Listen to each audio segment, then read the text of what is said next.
আসসালামু আলাইকুম। মোহাম্মদ মৃত্যুঞ্জয় চৌধুরী ৬ উইকেট পেয়েছেন এবং এর আগের ম্যাচেও তিনি এসেই ৫ উইকেট পেয়েছিলেন। অর্থাৎ ২ ম্যাচে এখন পর্যন্ত ১১ উইকেট নিয়েছেন মোহাম্মদ মৃত্যুঞ্জয় চৌধুরী।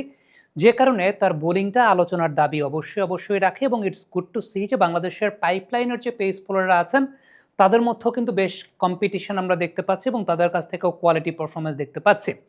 মৃত্যুঞ্জয়ের আজকের দিনের যে পারফরম্যান্স ৬টা উইকেট তিনি নিয়েছেন, যদিও এমন একটা উইকেটে খেলা হয়েছে যে উইকেটে খেলাটা ব্যাটারদের জন্য খুব সহজ কোনো কাজ ছিল না এবং সত্যি কথা বলতে এই টাইপের উইকেটে বোলিং করাটাও বোলারদের জন্য খুব ডিসকারেজিং। কেন ডিসকারেজিং জানেন? কারণ এই টাইপের উইকেটে আসলে কনসিস্টেন্ট বাউন্সটা পাওয়া যায় না এবং কনসিস্টেন্ট পেসটাও পাওয়া যায় না।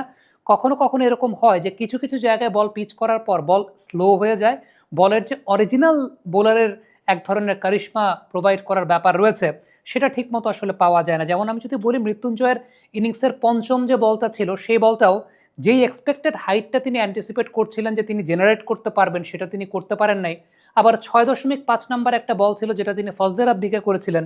ওই বলটাও আমার কাছে মনে হয়েছে যে আল্টিমেটলি যদি প্রপার বাউন্সটা পেত বা উইকেট থেকে বলটা যদি স্লো না হয়ে যেত, এই বলটাতে হয়তোবা তিনি একটা উইকেটও জেনারেট করতে পারতেন বা এই বলটা হয়তোবা আরেকটু বেটার আউটপুট দিতে পারত। বাট অ্যাপার্ট ফ্রম দ্যাট আমার কাছে মনে হয়েছে মৃত্যুঞ্জয় যেই বলগুলো মানে যেই লেন্থ থেকে বা যে সমস্ত জায়গা থেকে তিনি প্রপার হাইটটা পেয়েছেন, প্রপার বাউন্সটা পেয়েছেন, তিনি খুব ভালোই বোলিং করেছেন। বিশেষ করে আমি যদি তার প্রথম ২টা বল একটু আপনাকে দেখাই, তাহলে প্রথম বলটা সুইং করে বাইরে বেরিয়ে গেছে, দ্বিতীয় বলটা আবার ভেতরের দিকে ঢুকেছে। মৃত্যুঞ্জয়ের মধ্যে ২টা ক্যাপাবিলিটির জায়গাটাই আছে। As a left arm pace bowler, পেসের সঙ্গে বাইরে বের করে নিয়ে যাও এবং ভেতরের দিকে ঢুকানো।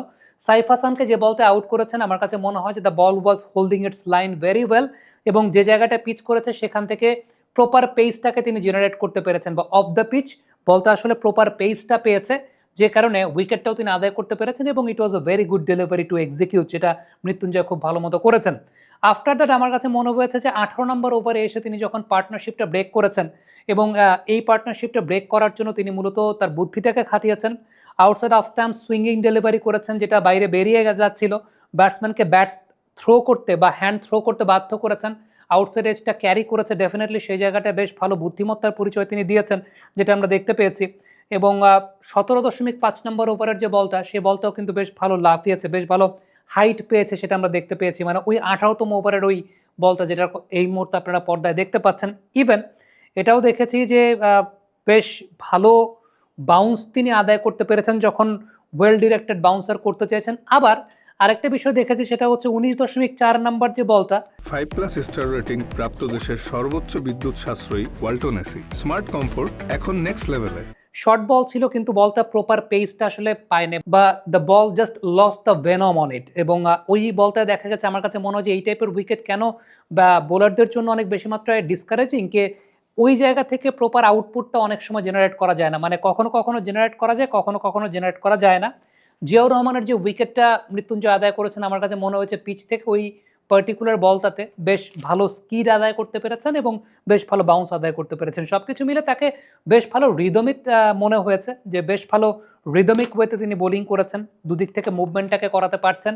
So it's really good to see যে বাংলাদেশের পাইপলাইনের পেস বোলাররাও কিন্তু প্রপার চ্যালেঞ্জটা দিচ্ছেন, অন্তত নিজেদের নামটার প্রতি সুবিচার করছেন বা নিজেদেরকে আসলে ওইভাবে প্রিপেয়ার্ড রাখছেন যে টপ সার্কিটে পারফর্ম করার জন্য। সো যেহেতু ব্যাক টু ব্যাক ২টা ম্যাচে পারফর্ম করেছেন, একটা ম্যাচে ৫ উইকেট পেয়েছেন, একটা ম্যাচে ৬ উইকেট পেয়েছেন, আমার কাছে মনে হয় যে it's really good to see যে মৃত্যুঞ্জয় পারফর্ম করছেন। এবং আমরা যখন বাঁহাতি পেস বোলারের পাইপলাইনের কথা চিন্তা করি, ডেফিনেটলি এ টিমের যখন সিরিজগুলো থাকবে, সেখানে তো আর মোস্তাফিজ বা শরীফুল তাদেরকে এক্সপেক্ট করার চাইতেছি, কারণ তারা already in the national side.